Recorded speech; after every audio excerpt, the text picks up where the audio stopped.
ഹൈക്കോടതിയുടെ ഭാഗമാകാൻ ബിരുദധാരികൾക്ക് ഇതാ ഒരു അവസരം. 2024 ഹൈക്കോർട്ട് അസിസ്റ്റന്റ് വിജ്ഞാപന വിധ പുറത്തിറങ്ങിക്കഴിഞ്ഞു. നിങ്ങൾക്ക് 50% മാർക്കോട് കൂടിയ ഒരു ബിരുദമുണ്ടോ, അല്ലെങ്കിൽ ഒരു പോസ്റ്റ് ഗ്രാജുവേറ്റ് ബിരുദമോ LLB ഉണ്ടോ, നിങ്ങൾക്കിത് അപേക്ഷിക്കാം. ഏജ് വൈസ് 18-നും 36-നും ഇടയിലായിരിക്കണം. അതായത് 2/1/1988-നും 1/1/2006-നും ഇടയിൽ ഈ 2 ദിവസങ്ങൾ ഉൾപ്പെടെ ജനിച്ചിട്ടുള്ള ഒരാളാണ് നിങ്ങളെങ്കിൽ ഈ ക്വാളിഫിക്കേഷൻസ് ഉണ്ടെങ്കിൽ തീർച്ചയായും അപേക്ഷിക്കാം. നമുക്ക് ഈ നോട്ടിഫിക്കേഷൻ്റെ പ്രസക്ത ഭാഗങ്ങളിലൂടെ ഒന്ന് കടന്നു പോകാം. നമ്മുടെ നാടിൻ്റെ ജുഡീഷ്യറിയുടെ ഭാഗമാകുക എന്നത് ഏതൊരു യുവാവിനെ സംബന്ധിച്ചിടത്തോളം അഭിമാനകരമായൊരു നേട്ടമാണ്. അതിനുള്ളൊരു അവസരമാണ് ഈ നോട്ടിഫിക്കേഷൻ നമ്മൾക്ക് നൽകുന്നത്. ഹൈക്കോർട്ട് അസിസ്റ്റൻറ്റ് 2024 നോട്ടിഫിക്കേഷൻ വന്നു കഴിഞ്ഞു. ഇനി നമ്മൾ അതിൻ്റെ ഏറ്റവും പ്രധാനപ്പെട്ട കുറച്ച് മേഖലകൾ മാത്രം ഒന്ന് പരിശോധിച്ച് പോകാം. അപേക്ഷിക്കുന്നതിന് മുമ്പ് ഫുൾ നോട്ടിഫിക്കേഷൻ എല്ലാവരും നിർബന്ധമായും വായിച്ചിരിക്കണം. ഇതിലെ ഏറ്റവും പ്രധാനപ്പെട്ട ഡേറ്റ് ലൈൻസാണ്. ഏറ്റവും പ്രധാനപ്പെട്ട ഡേറ്റ് ലൈൻസ് എന്ന് പറഞ്ഞാൽ എന്ന് മുതൽ അപേക്ഷിക്കാൻ പറ്റും, ഏത് തീയതി വരെ പറ്റുമെന്നൊക്കെ. കേരളീയർക്ക് പൊതുവേ ഉള്ളൊരു സ്വഭാവമാണ് അവസാന തീയതി വരെ കാത്തിരിക്കുക എന്നുള്ളത്. ഓൺലൈനായി സമർപ്പിക്കുന്ന അപേക്ഷകൾ ഒരിക്കലും അങ്ങനെ വെക്കരുത്. കാരണം ഒരുപക്ഷെ നെറ്റ്വർക്കിൻ്റെ ഇഷ്യൂ ഉണ്ടോ മറ്റോ നമുക്ക് അപേക്ഷിക്കാൻ പറ്റാതെ പോയേക്കാം. ഒരുപാട് അങ്ങനെയുള്ള കേസുകൾ റിപ്പോർട്ട് ചെയ്യപ്പെടാറുണ്ട്. നമുക്ക് ഡേറ്റ്സിലേക്ക് പോകാം. Commencement of online application and payment of ഫീ. ഓൺലൈനായിട്ട് അപേക്ഷിക്കുവാനും പേയ്മെൻറ്റ് ഓഫ് ഫീസ് അടയ്ക്കുവാനും വേണ്ടിയിട്ടുള്ള അവസരം തുടങ്ങുന്നത് 3/4/2024 മുതലാണ്. അത് എന്നാണ് ക്ലോസ് ചെയ്യുന്നത് നോക്കുക. ഓൺലൈനായി അപേക്ഷിക്കുക, ഓൺലൈനായി തന്നെ ഫീസും അടയ്ക്കുക. ഇതിൻ്റെ അവസരം നമുക്ക് മെയ് 2-ാം തീയതി വരെ ലഭിക്കും. അതായത് 3-4 ഏപ്രിൽ 3-ന് തുടങ്ങി മെയ് 2 വരെയുള്ള ഒരു മാസക്കാലം ഏകദേശം നമുക്ക് അപ്ലൈ ചെയ്യാനുണ്ട്. പക്ഷേ അതുവരെ കാത്തു നിൽക്കരുത്. നിങ്ങൾ ക്വാളിഫൈഡ് ആണെങ്കിൽ ഉടൻ തന്നെ അപേക്ഷിക്കുക. ഓൺലൈനായിട്ടുള്ള മെത്തേഡിൽ അപേക്ഷിക്കുന്നതായിരിക്കും ഏറ്റവും നല്ലത്. ഹൈക്കോടതിയുടെ റിക്രൂട്ട്മെൻറ്റ് സൈറ്റിൽ പോയി 1 ടൈം രജിസ്ട്രേഷൻ നടത്തി നമ്മൾ PSCയിലൊക്കെ ചെയ്യുന്ന അതേ രീതിയിൽ തന്നെ വേണം അപേക്ഷകളെല്ലാം സമർപ്പിക്കാൻ. ഇനി ഓഫ്ലൈനായി ഫീസ് അടയ്ക്കുവാൻ ആരംഭിക്കാവുന്ന തീയതി ഹൈക്കോടതി നോട്ടിഫിക്കേഷനിൽ പ്രത്യേകം പറയുന്നുണ്ട്. മെയ് 6-ാം തീയതി 2024 മുതൽ മാത്രമാണ് നമുക്ക് ഓഫ്ലൈനായി ഫീസ് അടയ്ക്കുവാനുള്ള അവസരം കിട്ടുക. അതായത് ഓൺലൈനായി അടയ്ക്കാൻ പറ്റാത്തവർക്കുള്ളൊരു സൗകര്യമാണ് എന്ന് വേണം ഇതിനെ കാണാൻ. അത് 10-ാം തീയതി വരെ, മെയ് 10-ാം തീയതി വരെ അങ്ങനെ ഓഫ്ലൈനായിട്ട് നമുക്ക് ഫീസ് അടയ്ക്കാൻ പറ്റും. അപ്പോൾ ശ്രദ്ധിക്കേണ്ടത്, നിങ്ങൾ ഓൺലൈനായി തന്നെ അപേക്ഷിക്കുവാൻ തീരുമാനിച്ചിട്ടുള്ള ഒരാളാണെങ്കിൽ മെയ് 2-ാം തീയതിയോടുകൂടി അവസരം തീരുകയാണ്. അതേസമയത്ത് ഫീസ് അടയ്ക്കാൻ ഓഫ്ലൈൻ മെത്തേഡ് നിങ്ങൾ പരിഗണിക്കുന്നുണ്ട് എങ്കിൽ നിങ്ങൾക്ക് 10-ാം തീയതി വരെ, മെയ് 10-ാം തീയതി വരെ ഫീസ് അടയ്ക്കാനുള്ള ഒരു ഓപ്ഷൻ നിലവിലുണ്ട്. ശരിക്കും ശ്രദ്ധിക്കേണ്ടത്, ഇപ്പോൾ നമ്മൾ ഓൺലൈനായി ഇതെല്ലാം ചെയ്ത് ശീലിച്ചവരാണ്. അതുകൊണ്ട് ഓഫ്ലൈൻ ഫീസ് അടയ്ക്കുവാൻ വേണ്ടിയും മറ്റും കാത്തു നിൽക്കേണ്ടതില്ല. ഏറ്റവും അടുത്ത അവസരത്തിൽ ഏറ്റവും മികച്ച രീതിയിൽ ഫീസ് അടച്ച് അതുപോലെ തന്നെ ആപ്ലിക്കേഷനൊക്കെ ഒരു തെറ്റുമില്ലാതെ സമർപ്പിച്ച് അപേക്ഷിക്കുന്നതാണ് നല്ലത്. കാരണം നല്ലൊരു അവസരമാണ്. അപേക്ഷിക്കാൻ കഴിയാത്തതുകൊണ്ട്, അപേക്ഷിക്കാൻ വൈകിപ്പോയതുകൊണ്ട്, ഫീസ് അടയ്ക്കാൻ പറ്റാത്തതുകൊണ്ട് തുടങ്ങിയ കാരണങ്ങൾ കൊണ്ടൊന്നും തന്നെ ഈ അവസരം നമുക്ക് നഷ്ടപ്പെടുത്തിക്കൂടാ. ഇനി ഇതിൻ്റെ സെലക്ഷൻ പ്രൊസീജിയറിനെ പറ്റി പോകാം. ഞാൻ ഏറ്റവും കൂടുതൽ ശ്രദ്ധിച്ച് നിങ്ങൾ മനസ്സിലാക്കണമെന്ന് ആഗ്രഹിക്കുന്ന ഒരു മേഖല ഇതാണ്. നോട്ടിഫിക്കേഷനിലേക്ക് പോയി ബാക്കിയുള്ള കാര്യങ്ങളെല്ലാം നിങ്ങൾ ഡീറ്റെയിൽ ആയിട്ട് പഠിക്കണം. എന്നാൽ ഈ കാര്യം ഞാൻ പറഞ്ഞു തരുന്നത് വ്യക്തമായി മനസ്സിലാക്കി വെക്കുന്നത് ഈ ജോലി പിടിച്ചെടുക്കാൻ നിങ്ങളെ സഹായിക്കും. ഒരു വിന്നിംഗ് സ്ട്രാറ്റജി എന്തായിരിക്കണം എന്നുള്ളതിനെ പറ്റി ചെറിയൊരു സൂചന കൂടി ഞാൻ ഈ വീഡിയോയിലൂടെ നൽകുവാൻ ഉദ്ദേശിക്കുന്നു. ഈ പരീക്ഷയുടെ പ്രത്യേകത, സെലക്ഷൻ പ്രൊസീജിയറിൻ്റെ ഭാഗമായി നമുക്ക് ഒരു OMR ബേസ്ഡ് ആയിട്ടുള്ള ഒരു എക്സാമിനേഷൻ, അതായത് മൾട്ടിപ്പിൾ ചോയ്സ് ക്വസ്റ്റ്യൻസ് ഉള്ളൊരു എക്സാമിനേഷനും അതിൻ്റെ കൂടെ തന്നെ ഒരു ഡിസ്ക്രിപ്റ്റീവ് എക്സാമിനേഷനും ഉണ്ട്. നമുക്ക് 2 പാർട്ടായിട്ട് വേണമെങ്കിൽ അതിനെ കരുതാവുന്നതാണ്. ആദ്യത്തെ പാർട്ട്, അതായത് OMR ബേസ്ഡ് ആയിട്ടുള്ള പാർട്ടിനുള്ള അതിൻ്റെ എക്സാമിനേഷൻ്റെ സ്ട്രക്ചർ നമുക്ക് നോക്കാം. 3 ഭാഗങ്ങളാണ്, 3 സെക്ഷനുകളിലായിട്ടാണ് ആ പരീക്ഷ നടക്കുന്നത്. ജനറൽ ഇംഗ്ലീഷ് 50 മാർക്കിന് 50 ചോദ്യങ്ങൾ 50 മാർക്ക്. ജനറൽ നോളജ് 40 ചോദ്യങ്ങൾ 40 mark. Basic maths and reasoning 10 ചോദ്യങ്ങൾ 10 മാർക്ക്. ഇങ്ങനെ 100 മാർക്കിന് 75 മിനിറ്റ് കൊണ്ട് നടത്തുന്ന ഒരു പാർട്ടാണ് ആദ്യം നടക്കുന്നത്. ഇതെല്ലാം തന്നെ ഒബ്ജക്റ്റീവ് ക്വസ്റ്റ്യൻസ് അടങ്ങിയതാണ്. അതായത് ഇംഗ്ലീഷിൻ്റെ 50 ഒബ്ജക്റ്റീവ് ക്വസ്റ്റ്യൻസ് 50 മാർക്കിന്, ജനറൽ നോളജിൻ്റെ 40 ഒബ്ജക്റ്റീവ് ക്വസ്റ്റ്യൻസ് 40 മാർക്കിന്, അതുപോലെ ബേസിക് മാത്സ് ആൻഡ് റീസണിങ്, കണക്കും കുറച്ച് മാനസിക ശേഷി പരീക്ഷയും കൂടി അടങ്ങിയ 10 ചോദ്യങ്ങൾ 10 മാർക്കിന് 75 മിനിറ്റ്. സാധാരണ ഒരു PSC പരീക്ഷയെ പോലുള്ള ഒരു ഭാഗമായി വേണം കാണാൻ. 1 മണിക്കൂർ 15 മിനിറ്റ് കൊണ്ട് 100 ചോദ്യങ്ങൾ ആൻസർ ചെയ്യണം.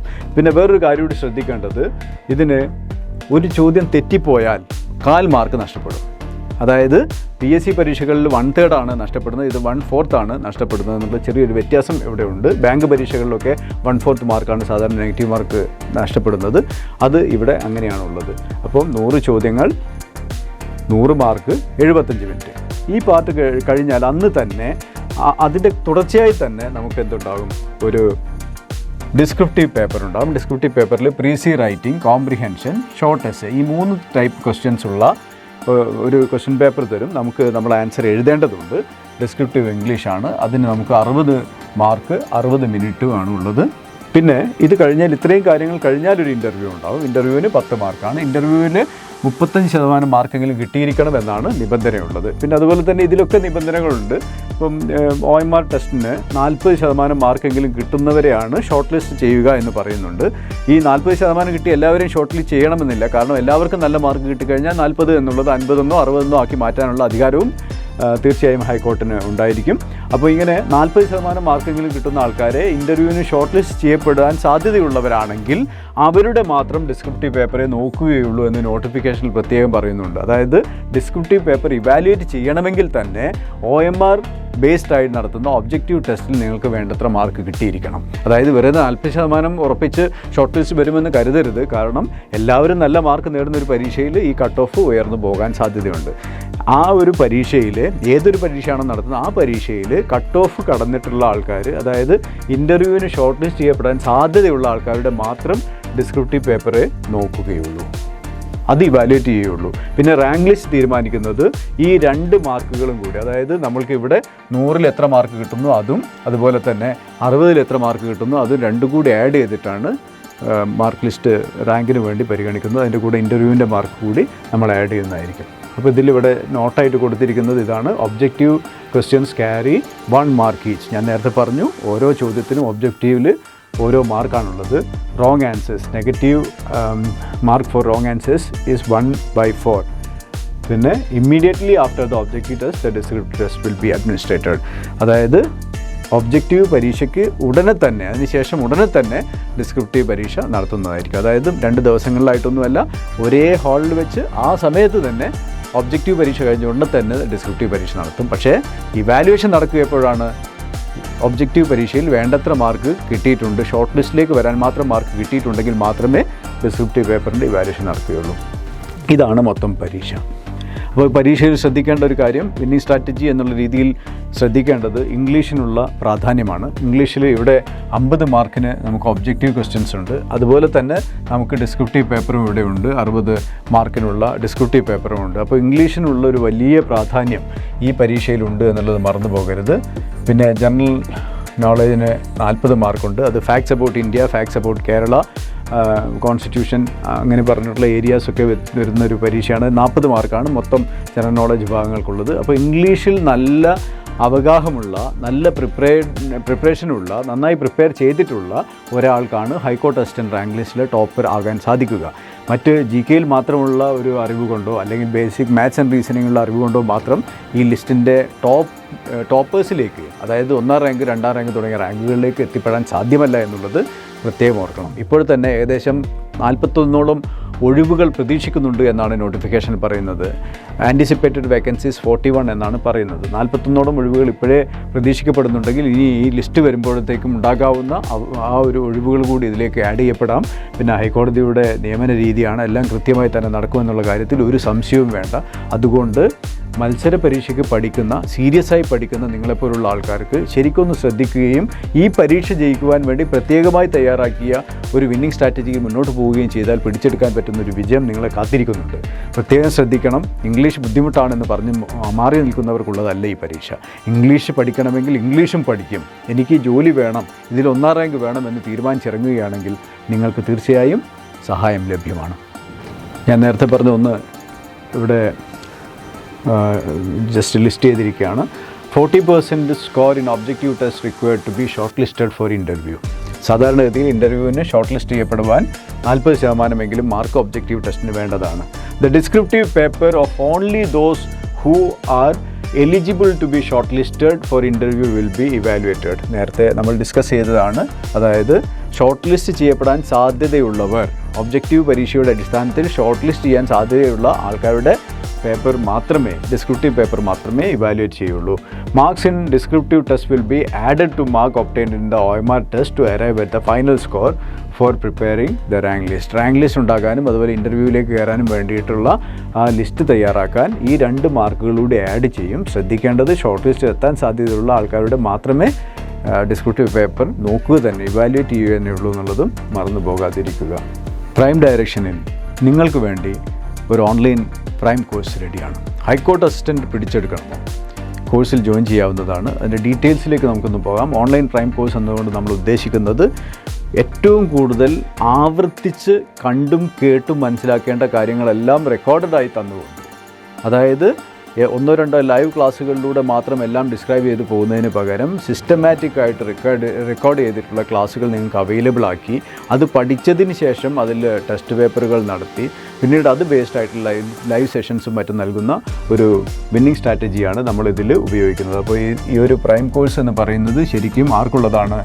ഇംഗ്ലീഷിൽ നമ്മൾ ശ്രദ്ധിക്കേണ്ടത്, ഇംഗ്ലീഷിൽ നമുക്ക് 50 മാർക്കുണ്ട്, അതുപോലെ GKയിൽ 40 മാർക്ക്, പിന്നെ maths QA and reasoning 10 mark. ഇതാണ് സാധാരണഗതിയിൽ ഈ ഒബ്ജക്റ്റീവ് ടെസ്റ്റിലുള്ളത്.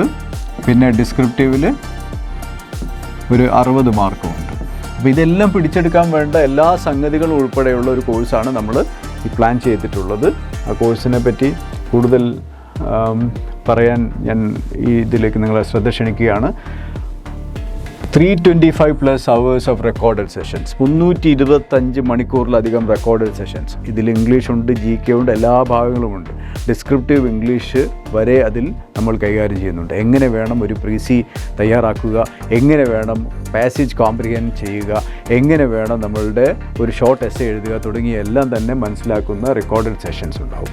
പിന്നെ ലേണിംഗ് അസസ്മെൻറ്റ് ടെസ്റ്റ്, അതായത് ഓരോ ഭാഗവും പഠിച്ചു കഴിഞ്ഞാൽ അത് എത്രമാത്രം പഠിച്ചിട്ടുണ്ട് എന്ന് വിലയിരുത്തുവാനുള്ള assessment test, learning assessment test, പിന്നെ റിവിഷൻ ടെസ്റ്റുകൾ, പിന്നെ ഫുൾ മോഡൽ ടെസ്റ്റുകൾ, പിന്നെ selected model exams with live explanation. ചില മോഡൽ എക്സാംസ് സെലക്ട് ചെയ്തിട്ട് അതിൻ്റെ ലൈവായിട്ടുള്ള എക്സ്പ്ലനേഷൻ നടത്തുന്നതായിരിക്കും. പിന്നെ live sessions for clear and doubts based on revision test. ഈ റിവിഷൻ ടെസ്റ്റുകൾ അടിസ്ഥാനമാക്കിയുള്ള ലൈവ് എക്സ്പ്ലനേഷൻ സെഷൻസ് ഡൗട്ടുകൾ ഉണ്ടെങ്കിൽ തീർക്കാൻ വേണ്ടി നടത്തുന്നതായിരിക്കും.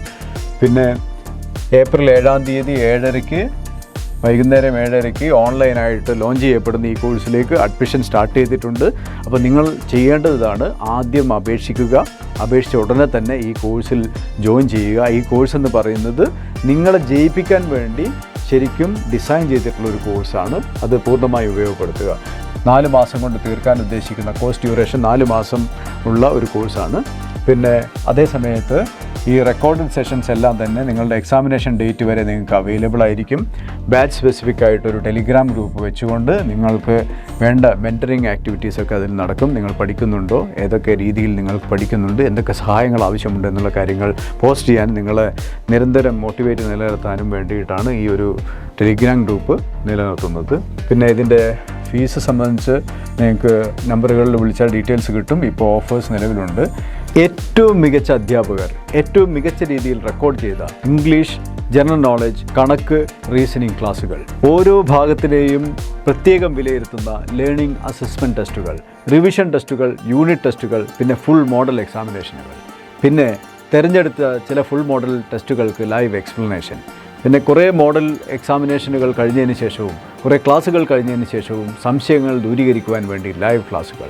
ഇതെല്ലാം ചേർന്ന ഒരു കോഴ്സാണ് വെറും 2,999 രൂപയ്ക്ക് പ്രൈം ഡയറക്ഷൻ നിങ്ങൾക്ക് നൽകുന്നത്. ഉദ്ദേശിക്കുന്നത് മറ്റൊന്നുമല്ല, നിങ്ങളുടെ സ്വപ്നം ഹൈക്കോർട്ട് അസിസ്റ്റൻ്റ് എന്ന ജോലി നേടിയെടുക്കുകയാണെങ്കിൽ അതിൽ ആദ്യ റാങ്ക് നേടുക എന്നുള്ളതല്ലാതെ അതിന് വേറെ മാർഗ്ഗങ്ങളില്ല. അതിനുവേണ്ടി ഒരുമ്പെട്ടിറങ്ങാൻ തയ്യാറുള്ള നിങ്ങൾക്ക് ഒരു കൈത്താങ്ങ് തന്നെയായിരിക്കും പ്രൈം ഡയറക്ഷൻ്റെ ഈ കോഴ്സ് എന്നുള്ള കാര്യത്തിൽ യാതൊരു സംശയവുമില്ല.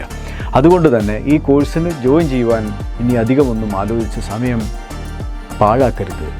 ഈ അവസരം മിസ്സാക്കരുത്. ഈ ഓഫർ ടൈമിലാണ് നിങ്ങൾക്ക് ഈ ഫീസിൽ ഈ കോഴ്സ് കിട്ടുക. അതുകൊണ്ട് തന്നെ ഇനി വൈകാതെ ആദ്യം ചെയ്യേണ്ടത് അപ്ലൈ ഫോർ ഹൈക്കോർട്ട് അസിസ്റ്റൻറ്റ്, പിന്നെ പ്രൈം ഡയറക്ഷനിലേക്ക് നിങ്ങൾ വരിക. നിങ്ങൾ ഈ കോഴ്സിൽ ജോയിൻ ചെയ്യുക, ഈ കോഴ്സിൻ്റെ ഭാഗമാവുക. ഏറ്റവും മികച്ച രീതിയിൽ ഈ കേരളത്തിൽ വെച്ച് ആരാണ് പ്രിപ്പയർ ചെയ്യുന്നത് എന്നുള്ളത് തീരുമാനിക്കുന്ന ഘടകം നിങ്ങൾ എങ്ങനെ പഠിക്കുന്നു എന്നുള്ളതായിരിക്കും. എങ്ങനെ പഠിക്കുക എന്നതുകൊണ്ട് ഞാൻ ഉദ്ദേശിക്കുന്നത് what is your winning strategy എന്നുള്ളതാണ്. വ്യക്തമായൊരു വിന്നിംഗ് സ്ട്രാറ്റജിയോടുകൂടി എങ്ങനെ 50-50 ഇംഗ്ലീഷിൽ നേടാൻ പറ്റും, എങ്ങനെ GK 40 മാർക്കും നേടിയെടുക്കാൻ പറ്റും, എങ്ങനെ നമുക്ക് റീസണിങ്ങിലെയും കണക്കിലെയും ആ 10 ചോദ്യങ്ങൾക്ക് ഉത്തരം കണ്ടെത്താൻ പറ്റും, പിന്നെ ഡിസ്ക്രിപ്റ്റീവ് ഇംഗ്ലീഷിൽ എന്തൊക്കെ കാര്യങ്ങൾ ശ്രദ്ധിക്കണം, ഇതെല്ലാം നിങ്ങൾ സമയം മെനക്കെടാൻ തയ്യാറാണെങ്കിൽ ഞങ്ങളുടെ കോഴ്സിലുണ്ട്. അതുപയോഗിക്കുക, വിജയം നേടിയെടുക്കുക. Wish you all the best.